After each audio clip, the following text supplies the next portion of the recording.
তো গাইস এখন তোমার 2:30 আর আমি এসে গেছি দোকানে। তো দোকানের হাল দেখো পুরো, ঠিক আছে। এইগুলো আগে পরিষ্কার করতে হবে, তেলটা পরিষ্কার করতে হবে, এখন অনেক কাজ আছে। তো বাইরেটাও পরিষ্কার করতে হবে, কারণ আমি এক জায়গায় যাবো বলে তার জন্য একটু কাজে চলে এসেছি। তো এইগুলো একাকেই পরিষ্কার করতে হবে। তো চলো আগে এইগুলো পরিষ্কার করে নিই। আর চিকেনটা আমি বার করে দিয়ে গেছিলাম কালকে রাত্রিরে আমার ভিডিও বানানো হয়নি, তো জানানো হয়নি। এই বরফ হয়েছিল পুরো, ওই জন্য মালটা বার করে দিয়ে গেছিলাম যেন গলে যায়, কোটের মারতে সুবিধা হয়। তো চলো আগে এগুলো পরিষ্কার করে নিই। তো গাইস ফাইনালি সব কাজ কমপ্লিট। সব বলতে গেলে মানে শুধু তেলটা হিট দিয়েছি, তো ডাইনিং এরিয়ার মানে চেয়ারগুলো শুধু বসানো বাকি আছে, সব হয়ে গেছে। তো চেয়ারগুলো সাজাবো।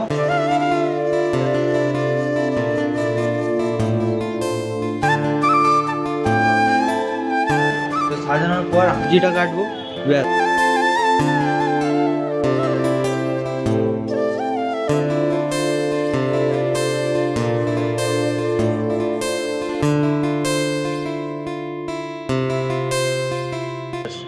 আমার কাজ কমপ্লিট।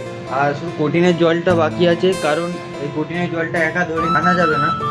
তো আসলেই তখন যাবো কোটিনের জলটা আনতে, তারপর কোটিন মারতে ঢুকবো। তো ততক্ষণ তেলটা হিট হচ্ছে হোক, আর সামনে সাইডারটা তুলে দিই। চলো কাস্টমার যদি কোনো অর্ডার আসে তখন মারতে পারবো কিছু।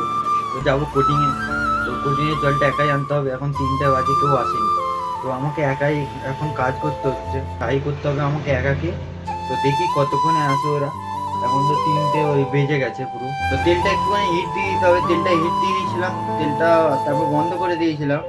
তো আবার একবার হিট দিতে হবে, তেলটা ঠান্ডা হয়ে গেছে। তো চলো তেলটা হিট দিয়ে কোটিনের জলটা নিয়ে আসি, তারপর কোটিন মারবো। কোটিন মারতে মারতে দেখাতে পারবো না,